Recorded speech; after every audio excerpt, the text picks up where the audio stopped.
देखिए, पेरेंट्स का कहीं से कोई दबाव नहीं होता। पेरेंट्स अपने बच्चे को बहुत अच्छे से समझते हैं। दिक्कत समाज का है।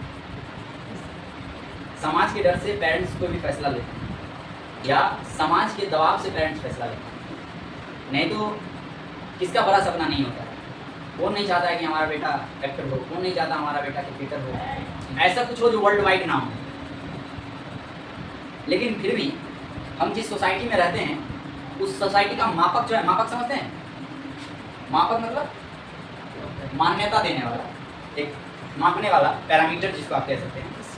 पैरामीटर जो है सोसाइटी के द्वारा बहुत गंदा सेट किया गया है, बहुत गंदा सेट किया गया है। तो उसके पीछे भी हम और आप जिम्मेवार हैं। जिस समाज में अनपढ़ लोग आपका फैसला लेना शुरू कर देंगे, अनपढ़ कहने का मतलब अशिक्षित लोग, ठीक है, अनपढ़ कहना जायज नहीं होगा, अशिक्षित थोड़ा ज़्यादा सुसज्जित शब्द है।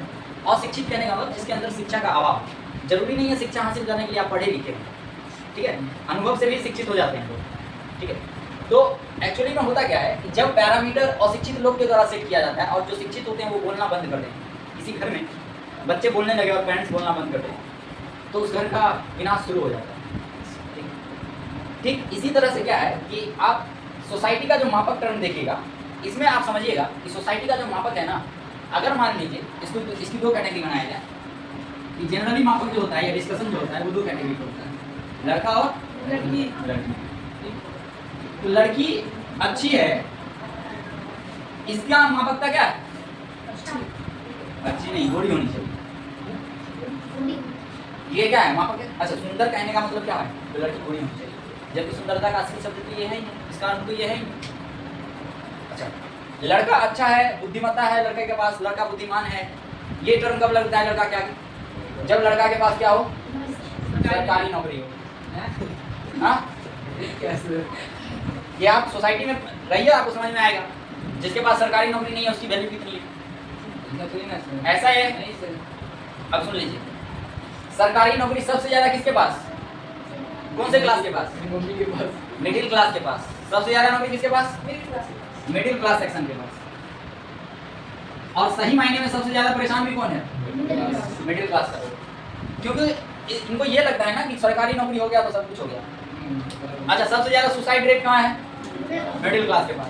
क्योंकि अगर सरकारी नौकरी नहीं हुआ तो ये सोचते हैं हमारा कुछ नहीं होगा, सब कुछ खत्म हो गया। अच्छा, लड़के लड़की का पैरामीटर भी गलत है, या ये कहिए कि हमने समाज ही गलत रखा है। एक पोएट है शुभम कुमार, ठीक है, उनका लाइन है, उसमें उन्होंने कहा है कि व्याकरण की रचना करने वालों ने शुरू से ही जहाँ जहाँ कोमलता देखा, जिस जिस चीज़ में नाजुकपन देखा, नाजुकता देखा, उसको स्त्रीलिंग का नाम दे दिया। और जिसमें थोड़ा कठोरपन दिखा, थोड़ा गुस्सेल दिखा या थोड़ा विनाशकारी दिखा, तो उसको पुल्लिंग का नाम दे दिया। जैसे पानी जब तक मीठा रहा और बहता रहा तो नदी हो गई, और नदी स्त्रीलिंग हो गई, ठीक है। और जैसे ही पानी थोड़ा खारा हुआ अर्थात समंदर में बदल गया तो समंदर पुल्लिंग हो गया। यही पानी जब पहुंच से बहुत दूर रहा आसमान में तो बादल रहा, और बादल पुल्लिंग हो गया। लेकिन जब यही बादल पानी बरसकर आपको छूने लगा, जमीन पर गिरने लगा और आपको ठंडक देना शुरू कर दिया, आराम देना शुरू कर दिया, तो वही बारिश स्त्रीलिंग हो गई। तूफान आता है, हवा बहती है, तूफान विध्वंसकारी है, गुस्सेल टाइप में आएगा, सबको लपेटते चला जाएगा। लेकिन हवा आरामदायक है, ठंडा देता है, सुकून देता है, उसको तो देता है। युद्ध होता है, पुल्लिंग हो गया, विनाशकारी है। लेकिन शांति आती है, युद्ध के बाद शांति होती है, शांति पुल्लिंग होती है। तो जिस जिस चीज़ में व्याकरण की रचना करने वालों ने नाजुकता को देखा, उन सारी चीज़ों की जिम्मेदारी, संरक्षण की जिम्मेदारी, इसका बचाव करना, इसका रक्षा करना है, समाज को दे दिया गया। किसको दे दिया गया? समाज, सोसाइटी को। बट सोसाइटी ने इसका गलत मतलब निकाला। सोसाइटी ने नाजुकता को क्या किया? बंद कर दिया। ये नाजुक चीज़ इसको अंदर में ही बंद कर दिया, तो चार दीवारी में डाल दिया गया। और चार दीवारी में डाल देने का मतलब हो गया अब आप उसको कैद करने लगे, उसका फैसला आप खुद लेने लगे। अभी नॉर्मल में देखिए, अभी ट्रेंड पे चल रहा है, ये लड़की अपने हस्बैंड का हत्या कर दी, ये लड़की उसको मार दी, ये लड़की फ्रिज में, ड्रम में, कहाँ कहाँ। अच्छा, इस सब का कारण आप थोड़ा सोचने की कोशिश करें तो आपको समझ में आएगा कि इच्छा के अनुसार काम का ना होना ही सारे चीज़ों का कारण बन गया। जैसे समझिए बात को, अभी जो ड्रम वाला घटना घटा है, इसमें जो उसका जांच पड़ताल हुआ और उस जांच पड़ताल में जो ऑडियो निकल कर आया है, उस ऑडियो क्लिप में, अच्छा कुछ लोग कहेंगे जब बाहर आकर इस बात का जिक्र किया, कुछ लोग ये सब बड़े शहर में होता है, बड़े घर वाले करते हैं, तो मैं किसी जजवंत चहल या हार्दिक पांड्या का जिक्र नहीं कर रहा हूँ, वो तो उनके भी साथ रहा है। मैं जिक्र कर रहा हूँ समस्तीपुर के खानपुर की घटना का, और कल परसों में घटा हुआ घटना जहाँ करंट लगा के मार दिया गया। ठीक है, तो ये घटना अब आम हो गया है, 3 केस समस्तीपुर से आ चुका है, तो इसको गंभीरता से लेने का जरूरत है। और इसमें आप सोचिए कि जो ये ड्रम वाला घटना हुआ और इसका जांच पड़ताल निकला, तो इस जांच पड़ताल में ये आया कि लड़की शादी से पहले अपने पार्टनर से कह रही हैं जो क्राइम करने में उसका साथ में, दोनों का कास्ट अलग था, तो उन्होंने बताया कि जो कास्ट अलग है पेरेंट्स नहीं मानेंगे। तो लड़की का कहना था अगर विधवा हो जाएंगे तो पेरेंट्स मान लेंगे। अर्थात समाज का ये स्टैंडर्ड है कि विधवा को गलत नज़र से देखा जाए। भाई किसी का पति चला जाए, किसी का पार्टनर चला जाए, इसमें लड़की का क्या दोष?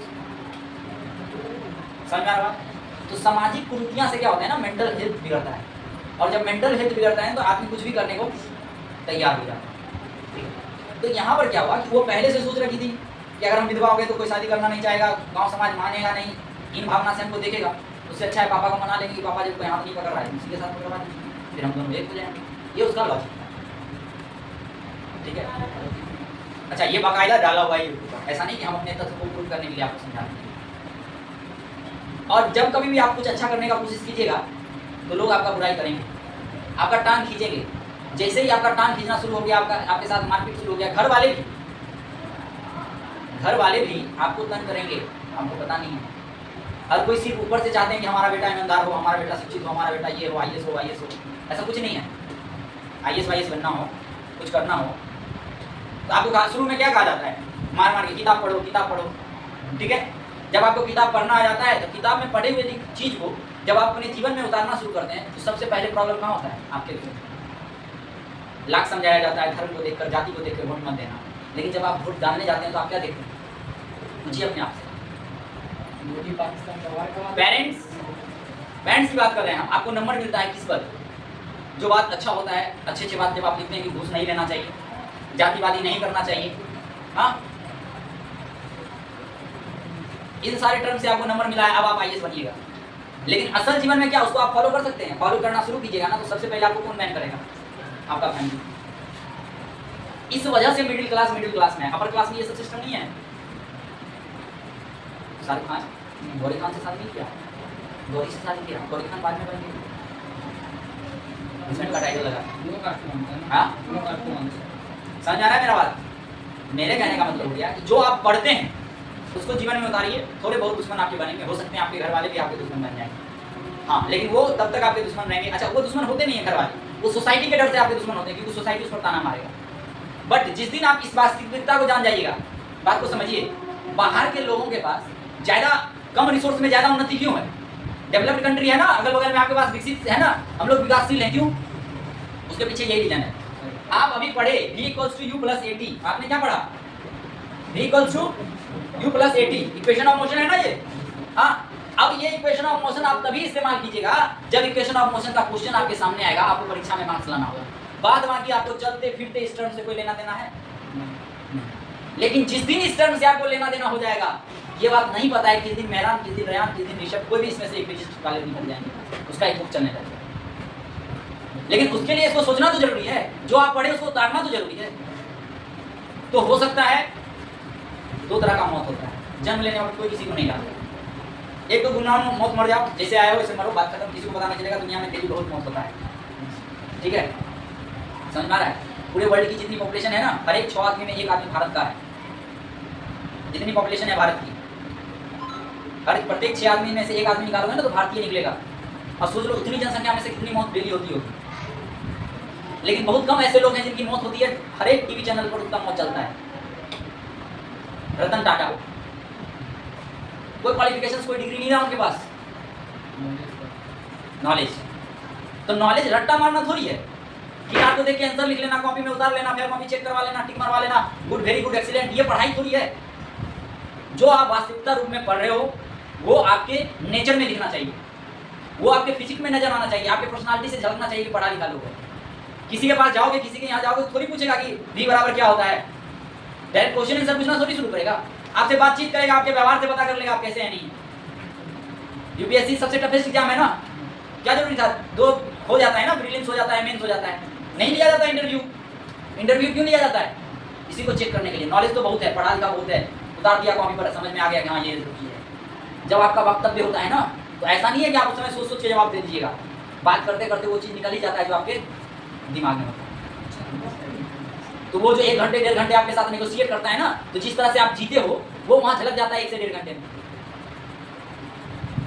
लेकिन जब आप इसके तैयारी से गुजरोगे, जब आप अपने आप को ऐसा बनाना चाहोगे तो बहुत सारे लोग होंगे जो आपको डांट टपट करेंगे, और सारे लोग आपको एक ही बात समझाएंगे कि समाज का ताना। किसका ताना?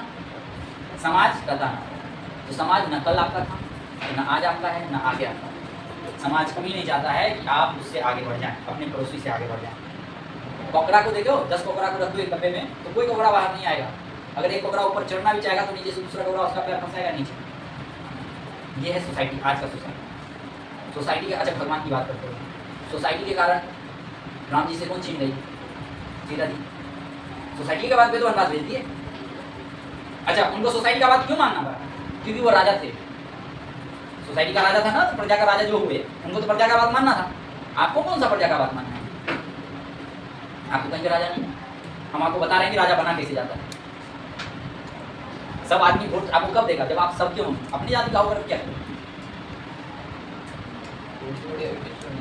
और दुश्मन आपके अगल बगल ही होंगे, इस बात को आप मान लीजिए। मेरा बात इतना सा है कि आप जो कॉपी पर लिखकर नंबर लाते हैं, जो पढ़ाया जाता है कि ऐसा बनो, दैट मीन्स ऐसा बनो, उससे किसी को एतराज हो सकता है, आपके पेरेंट्स को भी एतराज हो सकता है। बट आपने पढ़ा, आपको पढ़ाया गया, आपको सिखाया गया कि ऐसा बनो, बनना है। 2 टर्म होता है, आज्ञाकारी और एक होता है समझदारी। सबके पेरेंट्स चाहते हैं हमारा बेटा दोनों बने, दोनों संभव नहीं है। आज्ञाकारी मतलब बाबूजी बोले आग में कूदना है तो कूदना है, इसको कहे आज्ञा का पालन करना। समझ में आ रहा है क्या? समझदारी का मतलब बाबूजी बोले कूदना है तो पहले हमको खुद अपना ब्रेन काम करना चाहिए कि सही में उसमें कूदना चाहिए कि नहीं कूदना चाहिए। समझ में आ रहा है? हर एक मनुष्य के पास अपना अपना टैलेंट है, अपने अपने टैलेंट को पहचानिए। अगर आपको लग रहा है कि हम ये काम कर जाएंगे तो आप पकड़ के निकल जाइए उस चीज को। सचिन तेंदुलकर गाना गाने बैठता तो लता मंगेशकर नहीं बनता, वो भी अपना कहीं यूट्यूब चैनल बनाता, अपने से स्टूडियो खोलता, अपना गाना गाता, अपने चैनल पर अपलोड करता। तो टैलेंट देकर भेजा गया है। आपको ये देखना है कि वो टैलेंट हमें दिख रहा है या नहीं दिख रहा है। बात बाकी सबकी अपनी अपनी सोच है, डालना है डालते, बकैती करना है, चैनल बनाओ बकैती का, करो दिनात, करने वाला है, मिलियंस में व्यूज जा रहा है, करो। एनी हाउ लास्ट में सोसाइटी भी आपका पैसा दिखता है। आपके पास पैसा है तो सोसाइटी आपका है, नहीं पैसा है तो आप कहीं के हैं, कोई वैल्यू फर्क नहीं पड़ता। समझ आ रहा है मेरा बात? तो इसलिए मैं आपको कह रहा हूँ कि अगर आप समझना चाह रहे हैं तो समझिए। आपको 33 दिया जाता है, जोड़ी ऊपर से बना के भेजा जाता है ना? भगवान भी कास्ट चेंज करने लगे, जोड़ी अपने कास्ट में कैसे होता है? कोई जातिवाद पर चलने लगे क्या? अच्छा, पेरेंट्स की बात करते हैं, बोलते हैं पेरेंट्स अच्छा करते हैं, अच्छा चाहते हैं, अच्छा खुश हैं। तो जिनका जिनका शादी हुआ, जो लड़की फर्स्ट नाइट में ही मारती थी उसको, उसका कोई दोस्त नहीं था, पेरेंट्स ही चूज किया होंगे। पेरेंट्स चूज करते हैं, चलो उस बात का भी जिक्र करेंगे। अगर इस क्लास में से 10 बच्चा निकालना हो बेस्ट, जो पढ़ने में बहुत अच्छा हो, और पूरे कोचिंग में से हमको 10 बच्चा निकालना, ज्यादा बेस्ट बच्चा कहाँ से निकाल पाएंगे? सिर्फ इसमें से 10 या पूरे कोचिंग में से 10? पूरे कोचिंग में से 10, क्योंकि आपके पास ऑप्शंस ज्यादा होंगे। एक बात बताओ, ये इतने कास्ट सिस्टम बने पड़े हैं, इन सारे कास्ट सिस्टम में यदि आप बात करने पर बैठे हैं तो आपको क्या लगता है एक सेपरेट कास्ट में एक बेस्ट आदमी आपको मिलेगा या पूरे वर्ल्ड में आपको कोई एक बेस्ट मिल जाएगा? तो ऑप्शन कहाँ है? जितना ज्यादा ऑप्शन हो उतना अच्छा है। कपड़ा पसंद करने जाते हो ना दुकान में, दुकानदार एक ही कपड़ा दिखाए, बोले मेरे पास यही है, और पूरा थान निकाल के रख देगी, पूरा है इसमें से जो आपको लेना है लीजिए। मन पसंद लोगे, नहीं तो 2-3 दिखाएगा, तो उसी 2-3 में से आपको लेना होगा। तो ये कास्ट सिस्टम है, बॉर्डर है आपके पास कि आप इससे इधर नहीं जा सकते, चाहे लाखे बेस्ट लड़का इससे उधर मिल जाए। सिंपल सी बात, आज XYZ के बाबूजी का तबीयत खराब हो जाए, वो हॉस्पिटल जाए, हॉस्पिटल में क्या खोजता है? सबसे बेस्ट डॉक्टर जो है वो हमारे बाबूजी का इलाज करे, यही खोजता है। और वही बाबूजी यदि उसके बेटे का रिजल्ट आ रहा हो 40 नंबर हो, और यदि दूसरे बच्चे को 100 नंबर हो, तो वो ये नहीं चाहेंगे कि 100 नंबर वाला का सिलेक्शन हो जाए। अगर कोटा लग भी रहा है, रिजर्वेशन लग भी रहा है, तो क्या हो, कैसे भी 40 नंबर वाला का उसमें हो जाए। अब 40 नंबर वाला आपका इलाज करेगा तो 100 नंबर वाला इतना नॉलेज थोड़ी होगा। समझ में आना बेटा? अच्छा, यहाँ से फिर क्वेश्चन उठ सकता है, हम जिक्र कर दिए रिजर्वेशन का, तो लोग सोचेगा रिजर्वेशन का बात करते हैं, इसका मतलब रिजर्वेशन के खिलाफ नहीं, हम रिजर्वेशन के खिलाफ नहीं है। हम कह रहे हैं जिसको नीड है उसको काम दो, उसको रिजर्वेशन दो, नहीं नीड है तो रिजर्वेशन को उखाड़ के फेंक दो अपने से। सिंपल सी बात है, जब घर नया बन रहा है ना, छत ढलाई होता है ना, तो ढलाई के वक्त ही क्या लगता है? बांस। हमेशा बांस थोड़ी रहेगा रूम में, तो जब मजबूत हो जाता है छत तो क्या करते हो? बांस को खींचते हो कि नहीं खींचते हो? तो रिजर्वेशन उतने देर जरूरी है जितना देर कि हम मजबूत नहीं हो रहे हैं। हम मजबूत हो गए तो क्या जरूरत है भाई आपको? रिजर्वेशन। समझ में आ रहा है क्या मेरा बात? समझिए, जो किताब में पढ़िए, जो SST में पढ़िए, जो जहाँ भी पढ़िए, मैं ये नहीं कर रहा हूँ अपने कल्चर को भूल जाइए, कल्चर को पकड़े रहिए, लेकिन आपको ये भी देखना है कि समहाउ आप दूसरे से अफेक्टेड हो रहे हैं कि नहीं। ऐसा नहीं कि किसी के साथ बांध दिए गए तो बंध गए, ऐसा नहीं होता है। फ्रीडम का मतलब सीधा हाथ पैर चलाना नहीं होता है, समझदारी के साथ बात नहीं आता है, समझदारी और अहंकार। आपको क्या करना है? अब देखिए, आप समझदार हैं क्या?